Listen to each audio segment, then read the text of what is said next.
Το όνομα του Όντι Μέρφυ αποτελεί εδώ και καιρό σύμβολο θάρρους, πίστης και θυσίας. Ήταν το αγόρι από το Τέξας που ξεπέρασε τη φτώχεια και έγινε ο πιο παρασημοφορημένος στρατιώτης του Δεύτερου Παγκοσμίου Πολέμου, ηθοποιός του Χόλιγουντ και διαχρονικός Αμερικανός ήρωας. Ωστόσο, πίσω από τα μετάλλια και τη φήμη, υπήρχε μια άλλη ιστορία, γεμάτη σκιές, κρυμμένους αγώνες και αναπάντητα ερωτήματα.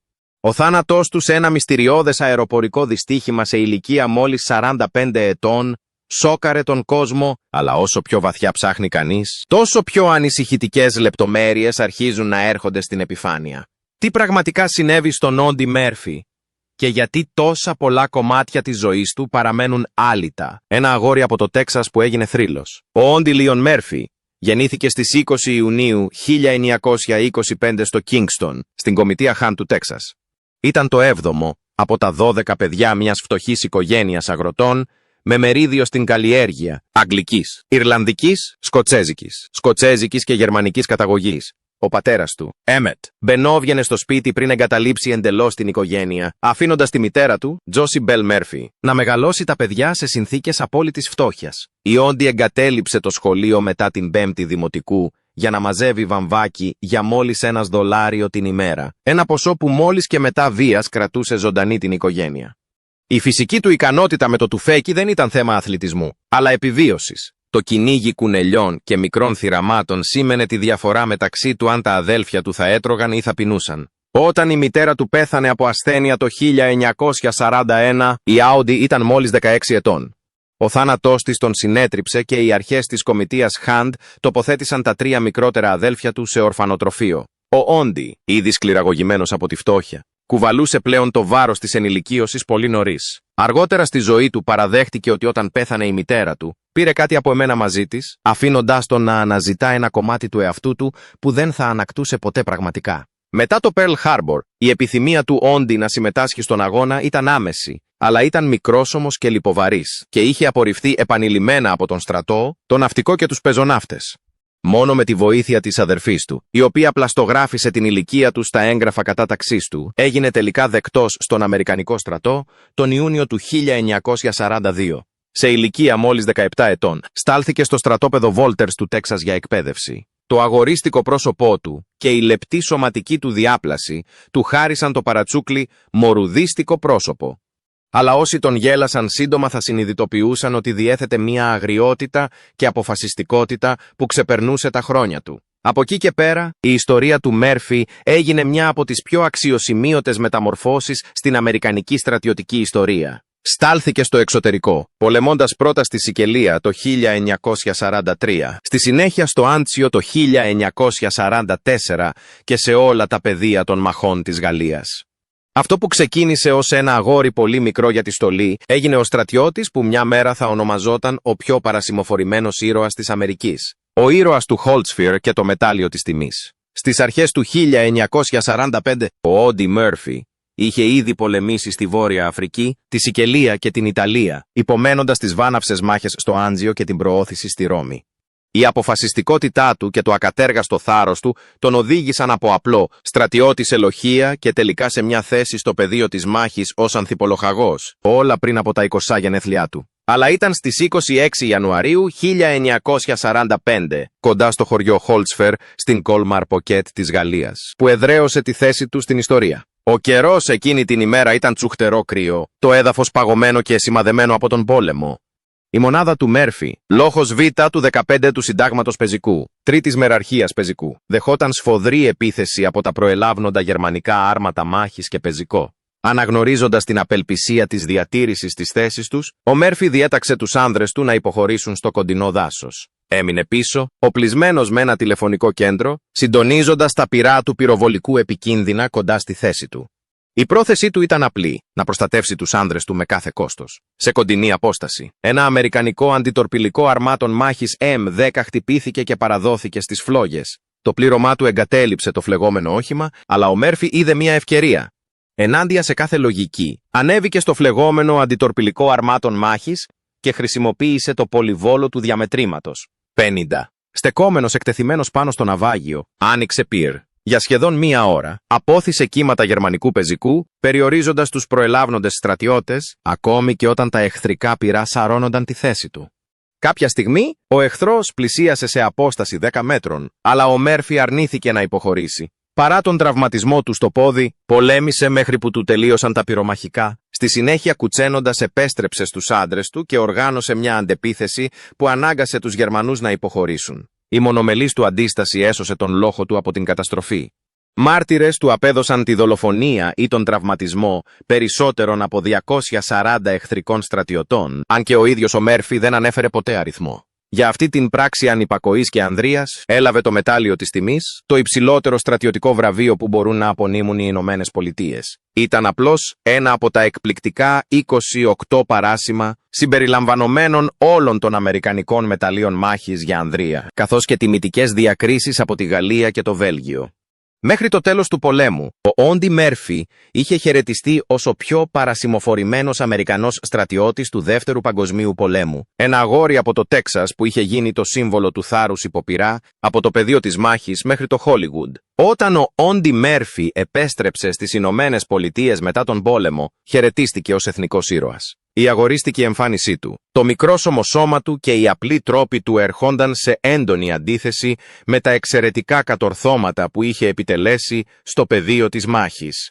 Η Αμερική ήθελε να τον τιμήσει και για ένα διάστημα το κοινό περίμενε να ζήσει το υπόλοιπο της ζωής του θριαμβευτικά. Ωστόσο, ο Μέρφυ, μόλις 20 ετών, δεν είχε κανένα πραγματικό σχέδιο για το τι θα ακολουθούσε. Η πρώτη του είσοδος στο Χόλιγουντ έγινε το 1945, όταν ο ηθοποιός James Cagney τον πρόσεξε στο εξώφυλλο του περιοδικού Life. Εντυπωσιασμένος από την ιστορία του στρατιώτη, ο Cagney κάλεσε τον Μέρφυ στο Λος Άντζελες, προσφέροντάς του εκπαίδευση στην υποκριτική, τη φωνή και την κίνηση. Για ένα διάστημα, ο Μέρφυ έζησε σε ένα γυμναστήριο κάνοντας πρόβες και προσπαθώντας να προσαρμοστεί στην πολιτική ζωή. Αλλά παρά την αρχική υποστήριξη του Cagney, η συμφωνία ναυάγησε το 1947, αφήνοντας τον Μέρφυ να τα βγάλει πέρα μόνος του σε έναν άγνωστο κόσμο. Επέμεινε, παίρνοντας μαθήματα υποκριτικής από την Εστέλ Χάρμον και σύντομα έγινε φίλος με τον συγγραφέα David Speck Macklure. Μαζί άρχισαν να γράφουν τα απομνημονεύματα του Μέρφυ, To Hell and Back, που εκδόθηκαν το 1949 και έγιναν best-seller. Το Χόλιγουντ τράβηξε την προσοχή και ο Μέρφυ εξασφάλισε τον πρώτο του πρωταγωνιστικό ρόλο στην ταινία Bad Boy, 1949. Τα Universal Studios τον υπέγραψαν με 7ετές συμβόλαιο, πληρώνοντας $2.500 την εβδομάδα, μια περιουσία σε σύγκριση με τους πενιχρούς μισθούς των παιδικών του χρόνων. Καθ' όλη τη δεκαετία του 1950 και του 1960, ο Μέρφυ εμφανίστηκε σε περισσότερες από 40 ταινίες, οι περισσότερες από τις οποίες ήταν western, όπου η ήρεμη έντασή του τέριαζε στους στοικούς, πιστολέρο χαρακτήρες που υποδιόταν. Ο καθοριστικός ρόλος ήρθε το 1955, όταν έπαιξε τον εαυτό του στην κινηματογραφική μεταφορά του To Hell and Back. Το κοινό μαγεύτηκε από την αυθεντικότητα ενός ανθρώπου που ξαναζούσε τις ηρωικές του πράξεις πολέμου και η ταινία έγινε η πιο επιτυχημένη ταινία της Universal μέχρι την ταινία Jaws 2 δεκαετίες αργότερα. Παρά την αυξανόμενη φήμη του, ο Μέρφυ δεν ενστερνίστηκε ποτέ πλήρως στη ζωή του Χόλιγουντ. Ήταν συγκρατημένος στα πάρτι, δεν ένιωθε άνετα με τη λάμψη και απέφευγε τις υπερβολές τις οποίες ενδίδουν πολλοί από τους συνομιλικούς του. Ωστόσο, συνέχισε να εργάζεται σταθερά, συνεργαζόμενος επανειλημμένα με τον σκηνοθέτη Τζέσι Χίμπς και αργότερα με τον Τζόζεφ Μάνκεβιτς στην ταινία «Ο ήσυχος Αμερικανός», όπου επέδειξε εκπληκτική εμβέλεια ως πράκτορας της CIA, με αντιπαραθέσεις, προσωπική ζωή, κρυφές μάχες και οικονομικούς αγώνες. Πίσω από την εικόνα ενός ηρωικού καουμπόι ή στρατιώτη στην οθόνη, η ιδιωτική ζωή της Όντι Μέρφυ ήταν πολύ πιο περίπλοκη. Το 1949 παντρεύτηκε την ηθοποιό Γουάντα Χέντριξ, αλλά ο γάμος τους ήταν προβληματικός από την αρχή. Ο Χέντριξ αργότερα αποκάλυψε ότι τα συναισθηματικά τραύματα του Μέρφυ από τον πόλεμο έριχναν σκιά στον γάμο τους. Ήταν ανήσυχος, βασανιζόταν από εφιάλτες και συχνά κουβαλούσε μαζί του ένα γεμάτο πιστόλι, ανίκανος να βρει ηρεμία στην πολιτική ζωή. Μέσα σε 2 χρόνια, ο γάμος κατέληξε σε διαζύγιο. Μόλις 4 ημέρες αργότερα, το 1951, ο Μέρφυ παντρεύτηκε την Πάμελα Όπαλι Άρτσερ, πρώην αεροσυνοδό. Αυτή τη φορά, η σχέση του έδωσε μεγαλύτερη σταθερότητα. Μαζί απέκτησαν 2 γιους, τον Τέρι Μάικλ και τον Τζέιμς Σάνον. Και για ένα διάστημα, ο Μέρφυ έβρισκε παρηγοριά στον ρόλο του ως πατέρας. Ωστόσο, ακόμη και στην οικογενειακή ζωή, οι αναμνήσεις του πολέμου δεν ήταν ποτέ μακριά. Πάλευε με εναλλαγές διάθεσης και εκρηκτική ιδιοσυγκρασία, χαρακτηριστικά που έκαναν τους κοντινούς του ανθρώπους να χειρίζονται προσεκτικά τα συναισθήματά του.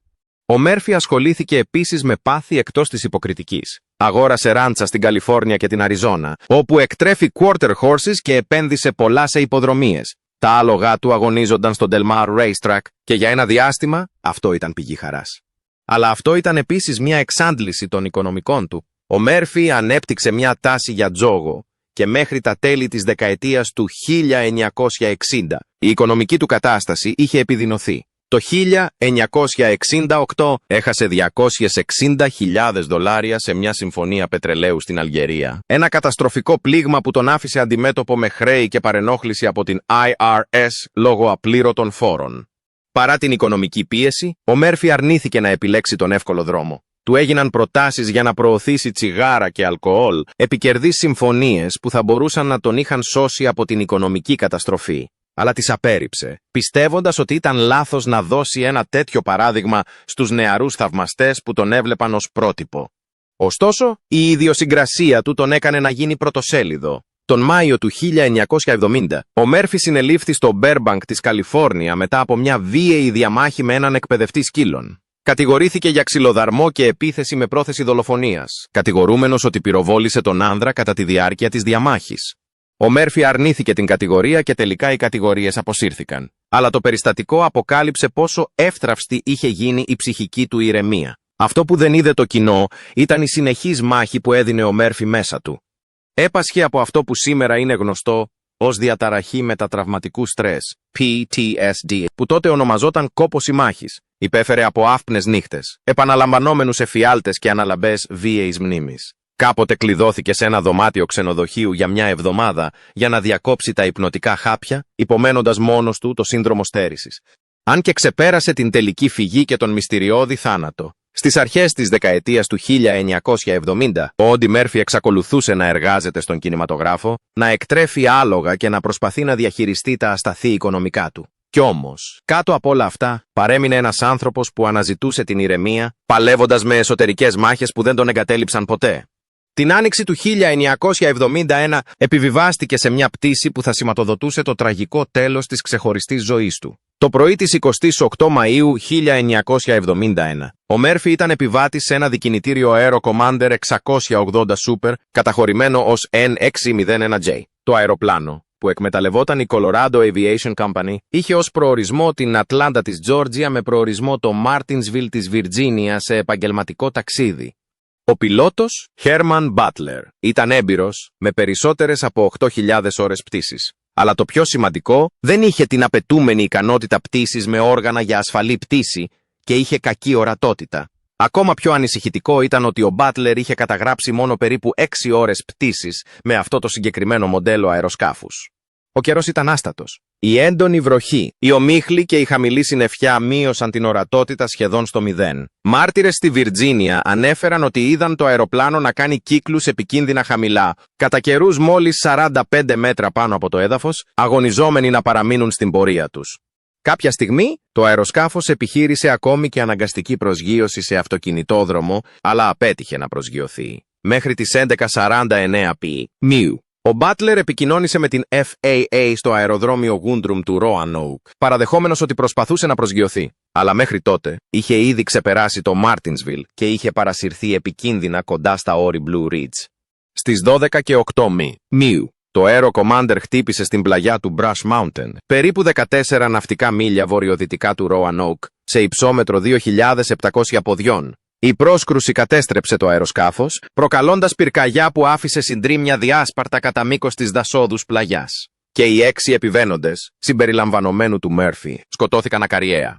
Για 3 ολόκληρες μέρες, οικογένειες και κοινό περίμεναν με αγωνία καθώς οι ομάδες έρευνας έψαχναν την περιοχή. Ο κακός καιρός και η απουσία κατατεθέντος σχεδίου πτήσης δυσκόλευαν την έρευνα. Τελικά, στις 31 Μαΐου 1971, μέλη της πολιτικής αεροπορικής περιπολίας ανακάλυψαν τα συντρίμμια 300 πόδια κάτω από την κορυφή του βουνού. Τα σωστικά συνεργεία χρειάστηκε να περπατήσουν 4 μίλια σε απόκρημνο έδαφος για να φτάσουν στο σημείο. 3 πτώματα, συμπεριλαμβανομένου του Μέρφυ, είχαν πεταχτεί από το αεροσκάφος, ενώ τα άλλα βρέθηκαν στην απανθρακωμένη καμπίνα. Όταν έγινε γνωστό ότι ο πιο παρασημοφορημένος στρατιώτης της Αμερικής είχε πεθάνει σε συντριβή πολιτικού αεροσκάφους, το έθνος έμεινε άναυδο. Ο άνθρωπος που είχε επιβιώσει από αμέτρητες μάχες, που είχε σταθεί μόνος του ενάντια σε άρματα μάχης και πεζικό, είχε χαθεί σε καιρό ειρήνης, χαμένος από τον καιρό, την κακή κρίση και ίσως την ίδια τη μοίρα. Ωστόσο, ακόμη και στον θάνατο, παρέμεναν ερωτήματα. Γιατί ένας τόσο έμπειρος πιλότος πετούσε χωρίς την κατάλληλη πιστοποίηση, γιατί ο Μέρφυ βρισκόταν σε αεροπλάνο με έναν χειριστή που είχε εμπλακεί σε επισφαλείς επιχειρηματικές δραστηριότητες και θα μπορούσε η συντριβή να είχε αποφευχθεί, αν έστω και μία απόφαση ήταν διαφορετική. Το Εθνικό Συμβούλιο Ασφάλειας Μεταφορών διερεύνησε και κατέληξε στο συμπέρασμα το 1972 ότι η επίσημη αιτία ήταν το σφάλμα του πιλότου, η πτήση με οπτική επαφή σε καιρικές συνθήκες που απαιτούσαν εκπαίδευση σε όργανα. Για κάποιους ήταν μια τραγική αλλά απλή εξήγηση. Για άλλους φάνηκε πολύ λιγότερο σαφής, εγείροντας ψιθύρους για αμέλεια, αναπάντητα λάθη και έναν θάνατο που δεν έπρεπε ποτέ να είχε συμβεί. Πένθος και διαρκές μυστήριο. Η σωρός της Όντι Μέρφυ ετάφη στις 7 Ιουνίου 1971 στο Εθνικό Κημητήριο του Άρλιγκτον, μόλις 10 ημέρες μετά τη συντριβή. Στην κηδεία παρευρέθηκαν στρατιωτικοί ηγέτες, αξιωματούχοι και συναδέλφοι στρατιώτες. Ανάμεσά τους ήταν ο Τζορτζ Μπούς ο πρεσβύτερος, τότε πρέσβης των ΙΠΑ στα Ηνωμένα Έθνη, και ο στρατηγός William Westmoreland, αρχηγός του Γενικού Επιτελείου Στρατού. Μέλη της Τρίτης Μεραρχίας Πεζικού, της μονάδας του Μέρφυ κατά τη διάρκεια του πολέμου, στάθηκαν σε επίσημο φόρο τιμής. Σε αντίθεση με άλλους παραλήπτες του μεταλλείου τιμής, των οποίων οι ταφόπλακες ήταν διακοσμημένες με φύλλα χρυσού, ο Μέρφυ είχε ζητήσει η πλάκα του να παραμείνει απλή και λιτή, όπως αυτή ενός απλού στρατιώτη. Η ταφόπλακά του, σεμνή και λιτή, έφερε το έτος γέννησης 1924, μια διαρκής υπενθύμηση των πλαστογραφημένων αρχείων που είχε χρησιμοποιήσει για να καταταγεί ως έφηβος. Σήμερα, ο τάφος του παραμένει ο δεύτερος πιο δημοφιλής χώρος στο Άρλιγκτον, ξεπερνούμενος μόνο από αυτόν του Προέδρου Τζον Φ. Κένεντι. Στα χρόνια που ακολούθησαν τον θάνατό του, τα μνημεία πολλαπλασιάστηκαν. Το 1974, μια γρανιτένια πινακίδα ανεγέρθηκε κοντά στο σημείο συντριβής του Brass Mountain, ψηλά κατά μήκος του μονοπατιού των Απαλαχίων, όπου οι πεζοπόροι εξακολουθούν να σταματούν για να αποτίσουν φόρο τιμής. Το 1975, μετά από χρόνια νομικών διαμαχών, η χήρα του Μέρφυ, Πάμελα, και οι δύο γη τους έλαβαν αποζημίωση $2 εκατομμυρίων για το ατύχημα, ένα ποσό που δεν θα μπορούσε ποτέ να αντικατασταθεί από την απώλειά τους, αλλά αναγνώρισε την αμέλεια πίσω από την πτήση. Η Πάμελα Μέρφυ έκτισε ήσυχα μια νέα ζωή, αναλαμβάνοντας μια μέτρια δουλειά ως υπάλληλος στο νοσοκομείο διοίκησης βετεράνων σε Πούλβεδα, στο Λος Άντζελες, όπου εργάστηκε για 35 χρόνια, σεβαστή για την ταπεινότητα και την αφοσίωσή της. Η κληρονομιά του Μέρφυ έζησε και μέσω πολιτικών τιμών. Το αστέρι του στη λεωφόρο της δόξας στο Χόλιγουντ παραμένει μια υπενθύμηση της διπλής του ζωής ως ήρωας πολέμου και ηθοποιού. Το 2013, η πολιτεία καταγωγής του, το Τέξας, του απένιμε το νομοθετικό μετάλλιο τιμής του Τέξας, την υψηλότερη στρατιωτική αναγνώριση της πολιτείας, δεκαετίες μετά τον θάνατό του. Αλλά ίσως η πιο διαρκής επίδρασή του δεν προέρχεται από μετάλλια ή ταινίες, αλλά από την ειλικρίνειά του για τις αόρατες πληγές του πολέμου. Ο Μέρφυ ήταν ένα από τα πρώτα δημόσια πρόσωπα που μίλησε ανοιχτά για αυτό που σήμερα γνωρίζουμε ως διαταραχή μετατραυματικού στρες. Παραδέχτηκε ότι είχε ξενύχτια, αναδρομές στο παρελθόν και συναισθηματική αναταραχή σε μια εποχή που τέτοιες παραδοχές θεωρούνταν ντροπιαστικές. Προειδοποίησε ότι οι στρατιώτες που επέστρεφαν από την Κορέα και το Βιετνάμ θα αντιμετώπιζαν τις ίδιες κρυφές δυσκολίες και προέτρεψε την κυβέρνηση να λάβει σοβαρά υπόψη αυτές τις πληγές. Η υπεράσπιση του έθεσε τις βάσεις για την μετέπειτα ευαισθητοποίηση σχετικά με την ψυχική υγεία των βετεράνων. Η ζωή του Άουντι Μέρφυ ήταν γεμάτη θριάμβους, ούλες και αντιφάσεις. Ήταν τόσο ο πιο παρασημοφορημένος στρατιώτης της Αμερικής, όσο και ένας άνθρωπος που στοιχειωνόταν για πάντα από τον πόλεμο.